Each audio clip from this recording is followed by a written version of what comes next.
Hey YouTube! So this is going to be my 11th story time. I'm going to try to be more on time with it. So I'm going to try to keep uploading like at least once a week, but I should be back on track now.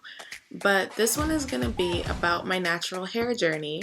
As you can see, I'm natural entirely on my head, all mine. And the story is going to be chronological, but the pictures that I use, they kind of go back and forth between like when I'm little and like as I'm getting older and stuff. So the pictures aren't chronological, but the story is. So let's get to it. So basically my hair has always been thick. I'm probably going to be playing in my hair this whole video because I can't talk about my hair and not touch it. But my hair has always been thick, and when I was little I used to hate it. Like my grandmother would always cornrow it back, and she never really let me wear it as an afro because she always said that I would end up letting it get too tough and too dry and I wouldn't take care of it and whatever. So she would always like cornrow it, and sometimes I would get beads and like really cute hairstyles like bubbles and twists and stuff. But she didn't always do fashion hairstyles, so she would usually just cornrow it. But with all the like magazines that I used to look at, like I remember I used to have American Girl magazine because I was obsessed with American Girl dolls, and all those magazines had like these little girls with really long straight hair, or like if they wanted to do some diversity they would have like those huge like loose curls and stuff, and obviously my hair was not like that, but I always wanted that because that's what I always saw and what I thought was pretty. So like it was basically like that until I was 11. That was like my whole childhood. I obviously left my hair alone because I had no choice but to leave it alone. Like I didn't get to do anything with it. But when I was 11 was when I started middle school, and all the other girls had perms and weaves and were like flat ironing their hair and all this stuff that I never like did. That was never a part of my childhood. So I didn't realize that perms were damaging, but I knew, like my mother had always tried to warn me when I would tell her like, oh, I want a perm and I want my hair to be straight and I want to go to the Dominicans, I want them to blow out my hair, whatever. And I just knew that I wanted some long hair, but I never really thought about like whether or not it was actually going to have like an effect on my hair overall. So she would always warn me like, you know, your hair is gonna break and it's gonna make it really dry and it's gonna be like a lot to manage and whatever. But I just thought if my hair is straight, I can just put it back into a ponytail or leave it out and it'll be fine. So it's not harder to manage. Like as a child, all I wanted was straight hair. So to compromise, my mom let me go to the Dominican salon to straighten my hair, but she didn't let me do a perm just as yet. So like I would go to the Dominicans and, you know, they would wash it. But then when they would be blowing it out, like if anyone has ever been to the Dominican hair salon, you will know like they just like take your hair and put it in like a wire kind of brush thing and just pull it. Like they're not gentle with like thick hair because they don't really have thick hair like that overall. So the people, at least in the salon I went to, they didn't really know how to handle it, so they would just like pull and tug at it and like hair would just be falling out and it would just be whatever, and they put it like in the curls after they would blow dry it and then put it in curls and stick me under another like hair dryer thing. And that thing was so hot, like the heat that they used was so high, and I think that was really damaging to my hair because like obviously heat damages hair, but it was excessive heat, and I would be under there for like a solid hour and a half. And then when I would come out of the big blow dryer, they would start blow drying my hair again, like out of the curl to make it really straight. So like it was really straight, like to the point where I was happy, where I can just like shake my hair and it would just like be moving around and stuff. But I still didn't really like it because if it was raining outside or something, like as soon as my hair got wet, it would go right back to this big puff ball. So I hated wrapping my hair too, like as a child. So I would be sleeping on my hair, or I'd put it back into a ponytail and then like go to bed. Obviously that didn't work. But it wasn't until I was 14 and in high school that I tried out a weave for the first time.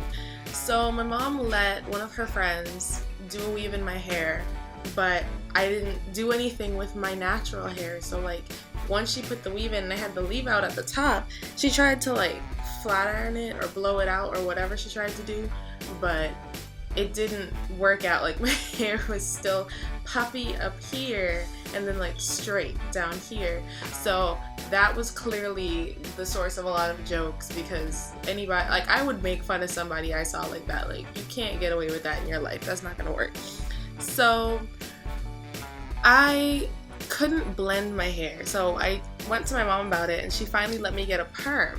So I was excited as everything. Like, my hair was super straight. Like, even when it was wet, it would still be straight. It would just be like a little bit frizzy, so it wasn't that big a deal. But I was so in love with my hair. Like, I was just like, oh my god, my hair is long and straight and perfect and whatever.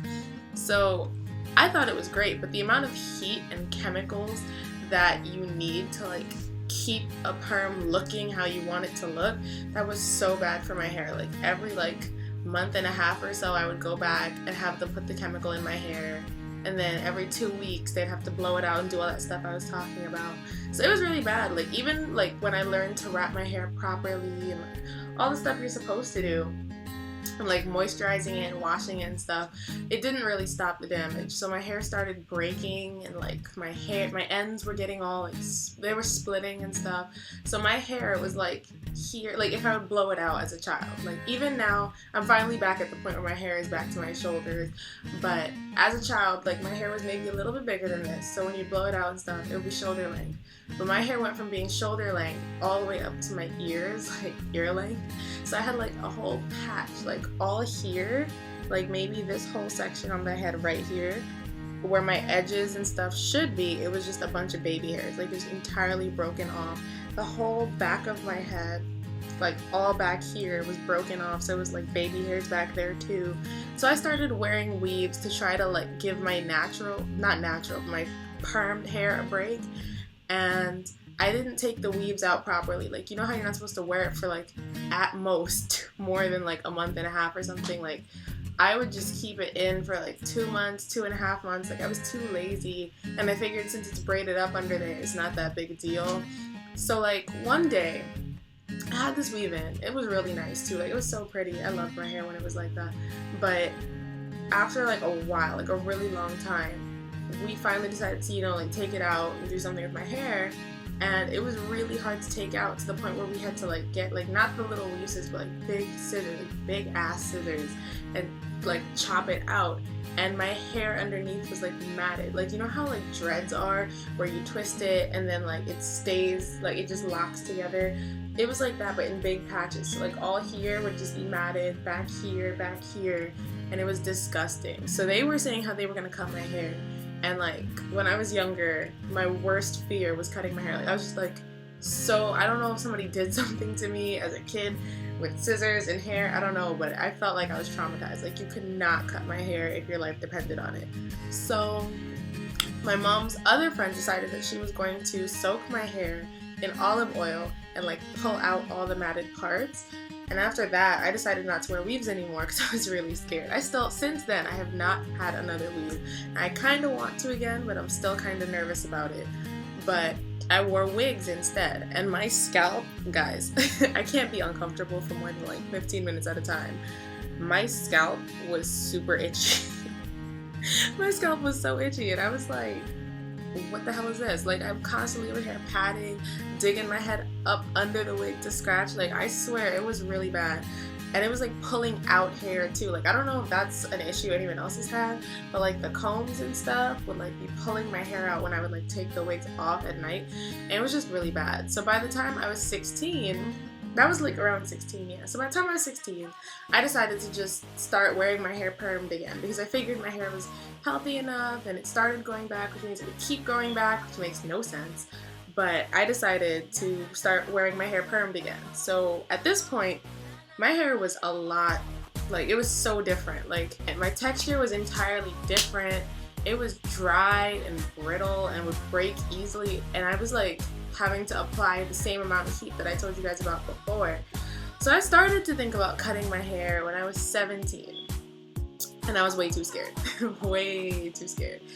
And I didn't want any attention, whether it was positive attention or bad attention. Like, obviously nobody wants someone to be like calling you names and stuff for cutting your hair. But even if people would like stop me and be like, oh, your hair looks really nice, like I didn't want that. I'm like that. I don't want that, no, like, no. So I finally decided to cut my hair after I graduated high school. And I literally waited until the day after graduation because I didn't want to show up at graduation with a different hairstyle and everyone like say something, make a big deal. And there were going to be pictures and cameras and like, what if I didn't like it? I don't want this documented forever. So I waited till the day after, and my mom took me to this black hair salon. And they basically shaved my head for me. Like, I wanted it entire buzz cut. You're gonna see in the picture. But I wanted it to be a buzz cut, like entirely gone. Like, go like this and touch my scalp. And once it was off my head, and I'm looking at my head in the mirror, and out of the blue, I just decided I want to dye my hair. And they were like, okay, well, what do you want to dye your hair? And I was like, I want my hair to match my eyes. So they gave me a color called dark copper blonde. And I thought that sounded really interesting. Like, okay, I'm gonna be blonde. Why was my hair bright orange? Like, it was literally this bright orange buzz cut. So I liked it. I fell in love with it. But my mother did not expect me to do that. So she came back in to the salon, literally screamed when she saw me. And when I got home, everybody went insane. But I had my dad like FaceTime my older sister, and she literally started crying. Like, it was ridiculous. So I started learning to like moisturize and wrap my hair and stuff. Obviously I didn't have hair at the time, but I wanted to like grow it back out. I didn't want to keep cutting it. So I had to like start, you know, looking at natural hair stuff and how to like moisturize and make your conditioners and stuff, whatever it is. But I started learning all that. I stopped using heat once it started growing back, and I learned to braid it and twist it because I never knew how to do my own hair. Like, everyone learns how to braid at a young age. Everyone learns to braid at a young age, but I never really did like learn how to do it on my own to my own hair, so I never knew how to like cornrow or anything. But I just recently learned how to flat twist my hair. Really proud of it. I might just do that for a video one time. But I started doing co-washing and like, you know, your cleansing shampoos and whatever. And I learned to like dry my hair with an old t-shirt, like all the stuff that you learn when you're trying to be natural. And I started like paying more attention to like moisturizing my hair, like olive oil and whatever oil, like all type of stuff, like just putting it all up in my hair. Now my hair is getting there. Like, it's not huge, it's not a big afro, but it's definitely like has some length to it again. I can do stuff with it, and it's back where I was when I was little. So I'm back at point zero, I guess you could say. But hopefully by the end of 2016, my hair is back length, because it's at my shoulders now. If I decide to blow it out, it touches my shoulders, and that's wonderful. But I really hope that by the end of this year, my hair can get a little bit past my shoulders, so that way it's like on my back. But that's my natural hair journey. That's how I went from natural hair to heat damaged to chemically damaged to weave and wig abused and back to natural.